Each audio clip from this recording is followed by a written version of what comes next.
السلام عليكم ورحمة الله وبركاته. فيديو جديد في ارتجال تك. النهارده الفيديو بعنوان امتى الريفاكتور يصبح سيء. يعني انا ارتجلت الاسم ده دلوقتي، ممكن بقى ابقى اكتبه بشكل منطقي اكتر وانا بكتب الكونتنت بتاع الفيديو نفسه. بس امتى الريفاكتور بيبقى حاجة سيئة؟ طيب خلينا نتكلم الاول عن يعني ايه ريفاكتور. الريفاكتور من وجهة نظري المتواضعة، لو انت عندك سيستم او لو انت عندك اركتكتشر معينه او لو انت عندك كود معين او لو انت عندك كلاسز فانكشنز او ما الى ذلك في الكود، الكود ده او السيستم ده او الاركتكتشر معينه ده الناتج بتاع برودكت معين او بيهيفير معين، الناتج بتاع مثلا موديل بيظهر لليوزر او ريد او ريد ورايت في الداتابيز، او مثلا انت تتكلم اي بي اي معينه وترجع لك داتا تظهرها لليوزر. ايا كان بيبقى فيه ناتج، الكود ده ليه ناتج او الاركتكتشر ليها ناتج. الريفاكتور وظيفته او هدف الريفاكتور بشكل عام اللي هو ما يغيرش في الناتج. يعني انت لما تيجي تعمل ريفاكتور للكود، الاوتبوت بتاع الكود الفلاني او العلاني، ليتس مثلا الاوتبوت بتاع الكود ده بيطلع موديل، النتيجه الاخرانيه بعد الريفاكتور بتاع الكود اللي بيطلع موديل ده اللي هو برضه هيطلع نفس الموديل، اللي هو هيطلع نفس الموديل بنفس الالوان بنفس الشكل بنفس الفانكشناليتي بنفس كل حاجه تماما. برضه الكود اللي بيطلع مثلا باك اند سيستم او بيخلي الباك اند بتاعك يكتب حاجه في الداتابيز، لما تيجي تعمل له ريفاكتور هيكتب برضو الحاجه في الداتابيز بنفس الطريقه بنفس السيكونس بنفس كل حاجه. طيب ايه غرض الريفاكتور يا جماعه؟ غرض الريفاكتور اغراضه كتيره جدا. يعني انت مثلا الكود بتاعك غير قابل للقراءه، فانت بتخليه مقروء احسن، بتخلي النيمينجز بتاعت الفانكشنز احسن، بتخلي شكل الكود احسن، بتخليه فورماتد وما الى ذلك. حلو. طيب الكود بتاعك ممكن يكون بيستعمل ديزاين باترنز مش ما تصلحش للكيس بتاعتك، فانت مثلا او ممكن ما يكونش بيستعمل ديزاين باترنز اطلاقا وهو محتاج يستعمل ديزاين باترنز، بعض الاحيان ما يكونش محتاج باي ذا واي. حلو. فانت الريفاكتور اللي انت ممكن تاخد الكود ده وتضيف شويه ديزاين باترنز موجوده ليه، او مثلا تغير في طريقه الكتابه، تغير في طريقه القراءه، بس في الاخر الناتج هو. حلو. او مثلا تزود البرفورمانس او تخلي الكود ريدبل اكتر وما الى ذلك. طيب انا بحب يعني لما بحب اتكلم عن الموضوع ده اكتر، بحب اتكلم عن المشاكل اللي ممكن تواجهك منه. يعني هو الريفاكتور لطيف وكل حاجه وهنتكلم عن مدى لطافته، ولكن لما الريفاكتور نفسه بيجي بشويه كومبلكسز، شويه تعقيدات كده. فانا تخيل كده اللي انت عندك كود، والكود ده انت عايز تعمله ريفاكتور، ايه المشاكل اللي ممكن تقابلك؟ اول مشكله ببساطه شديده اللي انت الكود اللي انت بتعمله ريفاكتور ده انت مش بتعمله ريفاكتور لله الوطن. انت بيجي لك فيتشر معينه وبعدين لما بتخش تبص على الكود كده، ايه ده، الله الكود ده محتاج ديزاين باترن معين، او ايه ده الكود ده محتاج شويه تعديلات عشان اخليه احسن واسرع وما الى ذلك. فاللي بيحصل اللي انت بتضيف على، مثلا لو انت افترضت ان انت هتاخد وقت اكس، بتضيف على وقت اكس زائد الوقت اللي انت هتاخده في الريفاكتور. مش بس كده، الريفاكتور دايما بيبقى ريسكي، في نوع من انواع المخاطره لو انت ما خدتش بالك بشكل كبير. المخاطره دي عباره عن ايه؟ المخاطره دي عباره عن اللي انت لما بتعمل ريفاكتور، وبالذات الريفاكتور الكبيره اللي انت بتغير بقى الديزاين باترنز اللي في الكود، بتغير الاستراكشر بتاع الكود وما الى ذلك، بتضيف ريسك اللي الكود اللي كان شغال قبل كده اللي كان ويل تيستد، ايا كان التستنج ده يعني يونت تيستنج، انتجريشن تيستنج، او حتى مانيوال تيستنج. حلو. ايا كان النوع التيستنج كانت شغاله قبل كده ايه، انت بتضيف ريسك اللي كل الحاجات اللي كانت شغاله قبل كده ممكن في بعض الاحيان يتعمل لها بريك عشان انت بتضيف كود زياده. والكود الزياده ده بيؤدي ليه؟ بيؤدي اللي هو ممكن يبوظ في البرودكشن الا لو هو معمول له انتجريشن او يونت تيستنج كويس. حلو.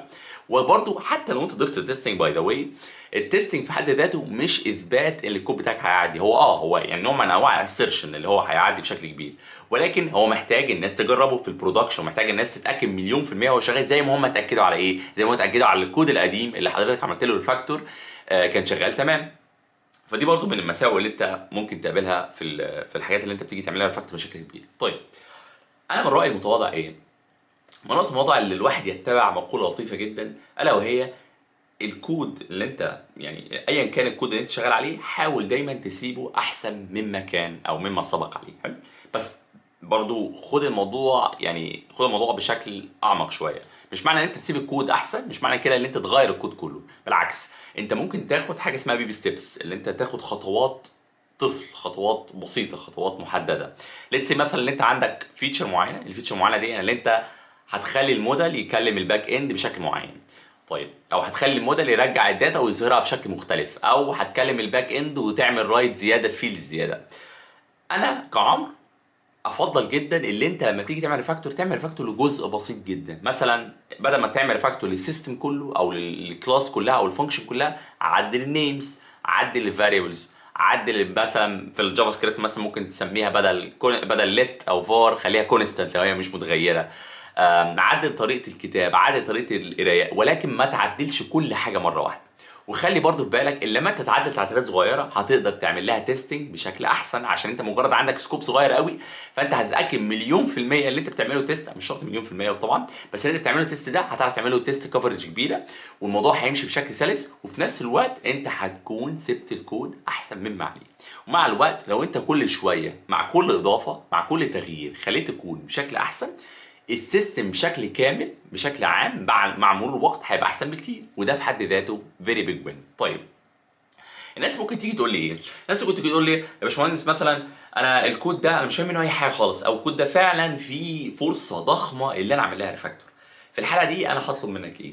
في الحاله دي هطلب منك لما يكون في كيس قويه تستدعي ان انت تعمل ريفاكتور او ريرايت للكود او ايا كان، انا من رايي ان انت تبعدها تماما عن اي حاجات جانبيه، عن اي تاسكز اخرى. يعني ما تخليش اللي فيه تاسك مربوطه بالريفاكتور خالص اطلاقا.